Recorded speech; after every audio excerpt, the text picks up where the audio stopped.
તો વિદ્યાર્થી મિત્રો, ધોરણ 12 કોમર્સ એસપી વિભાગ પહેલાંનું ચેપ્ટર ચોથું આપણે આવ્યા છીએ કે વીમા સેવા અંગેના પત્રો.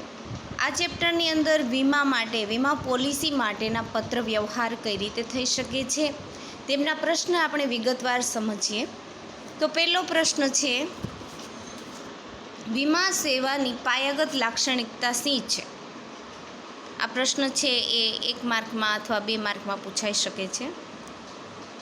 વીમા સેવાની પાયાગત લાક્ષણિકતા એ છે કે એક એવી પ્રક્રિયા વીમાને ગણવામાં આવે છે કે જેમાં જે વીમો ધરાવનાર છે એને આપણે વીમા ધારકો કહેવામાં આવે છે. તો એ જોખમને, એટલે કે પોતાને કોઈ જોખમ ઉઠાવવા માટે ગંભીરતાનું અનુમાન કરી લે છે અને આ રીતે વીમો ઉતરાવે છે. જેનું જોખમ આરક્ષિત કર્યું છે, એટલે કે રક્ષણ માટે એમને કોઈ અકસ્માત થાય કે મૃત્યુ થાય કે પછી કોઈ બીમારી આવે તો એ માટે જે મેડિકલ ક્લેમ કહેવામાં આવે એના પણ પ્રીમિયમ ભરવામાં આવે છે. વીમો ઉતારવામાં આવે એના પ્રીમિયમ ભરવામાં આવે છે.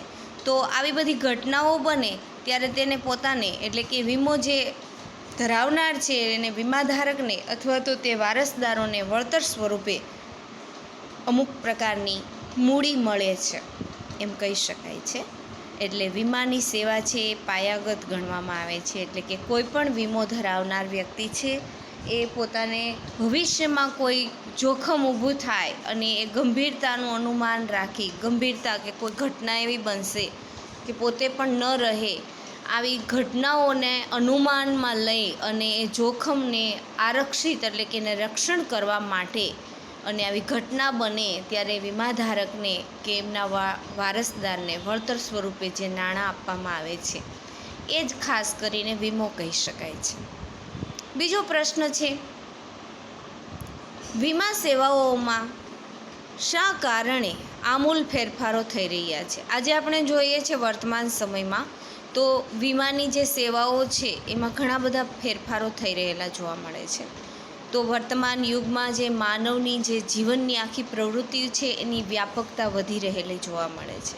એની સાથે સાથે એ પ્રવૃત્તિઓમાં જરૂરી બનતી હોય અને એ પ્રવૃત્તિ જરૂરી બનતી ગઈ હોય એવા કારણે પણ ઘણી વખત આપણે વીમો ઉતારીએ છીએ અને વીમા સેવાને લાભ લઈએ છીએ.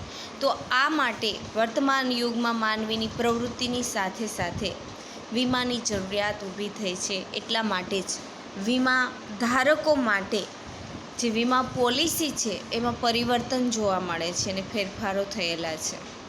ત્રીજો પ્રશ્ન છે, વીમો શેની સામે રક્ષણ મેળવવાની એક વ્યવસ્થા ગણવામાં આવે છે? તો કે વીમો સંભવિત, એટલે કે સંભાવના છે એમ કહી શકાય. જે સંભવિત શબ્દનો અર્થ છે સંભાવના. તો સંભાવનાની આફતો જણાવવામાં આવે અથવા તો કોઈ સામે ભવિષ્યમાં કોઈ જોખમો ઊભા થાય તો એની સામે રક્ષણ મેળવવા માટેની એક વ્યવસ્થા એટલે વીમો કહી શકાય છે. ચોથો પ્રશ્ન છે, વીમાના મુખ્ય કેટલા પ્રકારો છે? આ પણ 1 માર્કનો પ્રશ્ન પૂછાય છે કે વીમાના મુખ્ય 2 પ્રકાર જણાવવામાં આવે છે. એક છે આજીવન વીમો અને એક છે સામાન્ય વીમો. છઠ્ઠો પ્રશ્ન છે, પ્રીમિયમ એટલે શું? ઘણી વખત આપણને પ્રશ્ન થાય, હપ્તા કહીએ આપણે, આપણી ભાષાની અંદર હપ્તા કહીએ છીએ.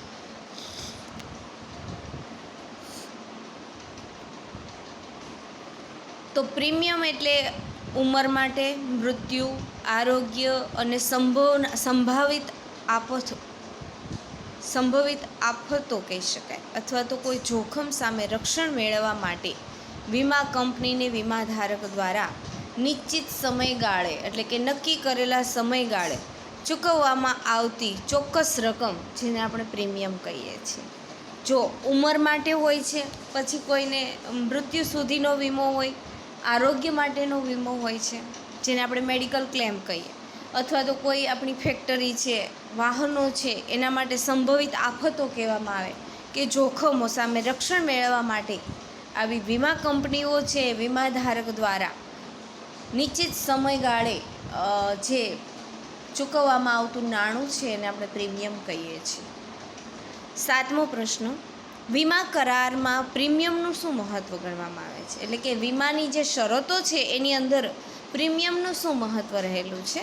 તો જવાબમાં આપણે જોઈએ કે વીમાની જે શરતો હોય મૂકેલી એમાં વીમાધારક દ્વારા જે ચૂકવાતા પ્રીમિયમની રકમના બદલામાં વીમાધારકની ઉંમર માટે હોય કે મૃત્યુ સુધીનો હોય કે આરોગ્ય માટે હોય કે જે કંઈ કંપની કે પોતાની પેઢી છે કે પોતાના વાહન માટે જોખમ આરક્ષિત કર્યું છે તેવી ઘટના બને તો નાણાંના વળતર સ્વરૂપે ભરપાઈ કરી આપવામાં આવે છે. કોણ કરે છે? વીમા કંપની. જે વીમાધારકે નિયમિત રીતે પ્રીમિયમ ભરે છે તો એની સલામતી અને ખાતરીનો સધિયારો એટલે કે સાથ આપનાર હોય તો એ વીમા કંપની છે, એને સધિયારો રહે છે એમ કહી શકાય. 8મો પ્રશ્ન છે, જીવન વીમા વિશે સમજૂતી આપો. જો કે આ અભ્યાસક્રમની અંદર અત્યારે વર્તમાન સમયમાં કોરોના વાયરસને લીધેથી આમાંથી ચોથો જે આપણો આ ચેપ્ટર છે એ લગભગ કાઢી નાખવામાં જ આવેલું છે. છતાં પણ અમે તમને સમજૂતી આપી શકીએ અને કદાચ આવા પ્રશ્ન પૂછાઈ જાય, જો કે પૂછાય એવું તો શક્યતા છે જ નહીં, પણ અમારી ફરજ છે કે અમે તમને આ ચેપ્ટર પણ સમજાવીએ. જીવન વીમા વિશે સમજૂતી આપો. જીવન વીમો એ વીમા સેવાનું સૌથી પ્રચલિત સ્વરૂપ ગણવામાં આવે છે. જીવન વીમો છે એ જીવંત વ્યક્તિનો જ ઈલાજ કરે છે એમ કહી શકાય છે. જીવન વીમાનો અર્થ આપણે જોઈએ તો વીમાધારકને મૃત્યુ થાય ત્યારે તેના વારસદારને અથવા વીમાધારકને અમુક ઉંમર સુધી એ જીવે, જેમ કે 60 વર્ષ કહેવાનું આવે, 70 વર્ષ કે 80 વર્ષ, એ જે નિશ્ચિત કરેલી ઉંમર હોય છે ત્યાં સુધી એ જીવે તો નક્કી કરેલી મુદતે તેને વીમાની રકમ ચૂકવવાની શરતે જે વીમો લેવામાં આવેલો હોય છે તેને જીવન વીમો કહી શકાય છે એમ કહી શકાય. જીવન વીમાના પ્રકારો પણ આપેલા છે. તો આ જીવન વીમો આપણે જોઈએ તો વીમાધારકનું મૃત્યુ થાય ત્યારે તેના વારસદારને વીમાની રકમ મળે છે, પણ તેવા વીમા કરાર એટલે કે શરત મુકાયેલી હોય, કરાર કરાયેલા હોય, આજીવન કે આખી જિંદગીનો વીમો પણ એને કહી શકાય છે, જેને હોલ લાઈફ ઇન્સ્યોરન્સ તરીકે ઓળખવામાં આવે છે. આ પ્રકારના વીમાધારકે પ્રીમિયમની રકમ પોતે જીવે ત્યાં સુધી નક્કી કરેલા સમય સુધી એને ભરવી પડે છે અને તેના મૃત્યુ પછી બાદ એ બોનસ સહિતની કે રહિતની, બોનસ સહિતની હોય રકમ એટલે કે જે કરાર કરેલો હોય એની અંદર બોનસ સહિતની રકમ હોય તો એમ આપવાની આવે, અને બોનસ ન આપવાનું હોય અને મૂળગી રકમ વ્યાજ સહિત પરત કરવાની હોય તો એને રહિતની વીમા રકમ કહેવામાં આવે. તો એ વારસદારને એટલે કે જે વીમાધારક છે એનું મૃત્યુ થાય ત્યાર પછી વારસદારને મળે છે. આ પ્રકારની વીમા પોલિસી છે એ અત્યારે વર્તમાન સમયની અંદર પ્રચલિત નથી, પણ ભૂતકાળમાં હતી એવું કહી શકાય છે. બીજો છે પોઈન્ટ એની અંદર પ્રકાર કે હયાતીનો વીમો, એટલે કે હયાત છે, માણસ જીવે છે એને હયાત કહી શકીએ છીએ. આપણી ભાષાની અંદર હયાતી કહેવામાં આવે, જેનું અસ્તિત્વ છે. વીમાધારકને અમુક ઉંમર પહોંચ્યા પછી તેને અથવા તે ઉંમર અગાઉ જો તેનું મૃત્યુ થઈ ગયું હોય તો તેના વારસદારને વીમા મળે તેવા વીમા કરારને હયાતી વીમા તરીકે ઓળખવામાં આવે છે. વીમાધારકને અમુક ઉંમર પહોંચ્યા બાદ અથવા તો એ ઉંમર અગાઉ જો તેનું મૃત્યુ થાય તો તેના વારસદારને વીમા મળે તેવા વીમા કરારના હયાતી વીમો તરીકે એને ઓળખવામાં આવે છે, જેને એન્ડાઉન્ટમેન્ટ ઇન્સ્યોરન્સ કહેવામાં આવે છે. એન્ડાઉન્ટમેન્ટ. આ પ્રકારના વીમામાં વીમાની મુદત નક્કી કરેલી હોય છે, તેટલી મુદત સુધી જ તેને પ્રીમિયમ ભરવાનું હોય છે.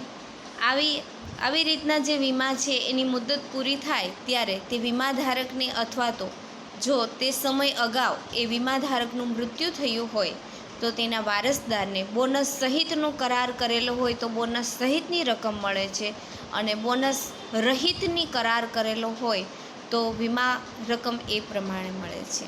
આ પ્રકારની વીમા પોલિસી આજે વર્તમાન સમયમાં પ્રચલિત ગણવામાં આવે છે અને ખૂબ જ પ્રચલિત છે. છેલ્લો પ્રશ્ન છે આ ચેપ્ટરનો, સામાન્ય વીમા વિશે સમજૂતી આપો.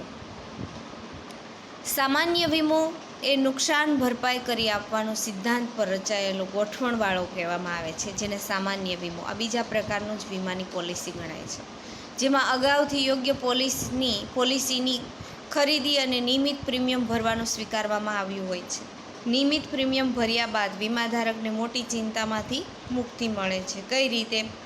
તો કે એમણે જે કંઈ પેઢી હોય, એમની કારખાનું હોય તો એની ઉપર વીમો ઉતારેલો હોય, ક્યારેક આકસ્મિક રીતે એમાં આગ લાગે કે શોર્ટ સર્કિટ થાય કે કોઈ એમાં કર્મચારીઓના મૃત્યુ થાય તો એમને પણ એના વીમા ઉપરથી મળે છે. એટલે કે જે કંપની ઉપર જ વીમો ઉતારેલો છે તો એ કંપનીમાં કોઈ પણ વર્તમાન સમયમાં નહીં પણ ભવિષ્યની અંદર કોઈ નુકસાન થાય તો એની ભરપાઈ કરવાની મૂડી હોય છે એ વીમા કંપની આપે છે.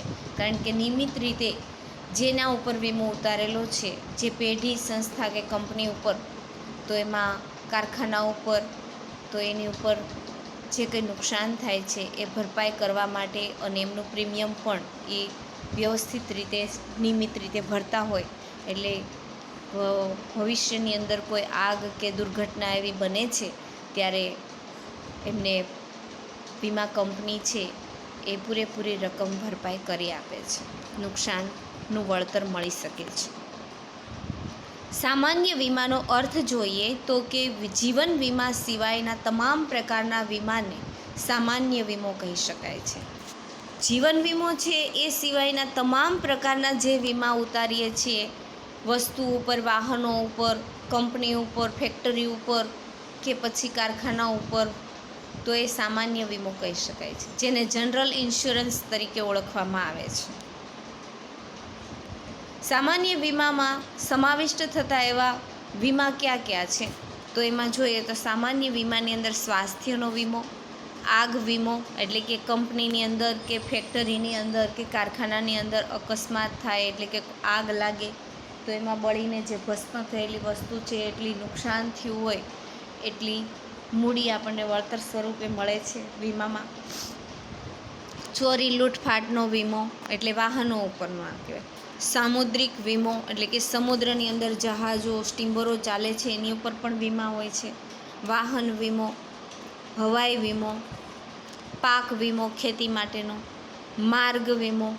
માર્ગ વીમો એટલે રસ્તા ઉપરના જે અકસ્માત થાય છે, આપણા વાહનોની સાથે જે અકસ્માત થાય તો એ માર્ગ વીમો પણ કહી શકાય. પશુધન વીમો, પછી મુસાફરીનો વીમો વગેરે વીમાઓ છે એનો સમાવેશ આ સામાન્ય વીમાની અંદર થતો જોવા મળે છે. અહીં આ ચેપ્ટરના બધા પ્રશ્નો 9 પૂર્ણ થાય છે અને આ ચેપ્ટરની અંદર ઘણા બધા પત્રો આવેલા છે વીમા વિશેના, પણ આ વર્તમાન સમયમાં જે કોરોના વાયરસને લીધેથી આ ચેપ્ટરની અંદર જે અમુક મુદ્દાઓ અથવા તો મને એવું લાગે છે કે આ ચેપ્ટર જ આખું બાદ કરી નાખેલું છે, એટલે હું આગળ આ પત્ર સમજાવતી નથી. એટલે કે પત્ર છે એ એમ જ રાખી દીધેલા છે, કારણ કે પત્ર સમજાવવાની કે પત્ર લખવાની આમાં જરૂરિયાત ઊભી થતી નથી, પણ જો કદાચ જરૂરિયાત ઊભી થશે તો હું આમાં પત્ર લખાવીશ.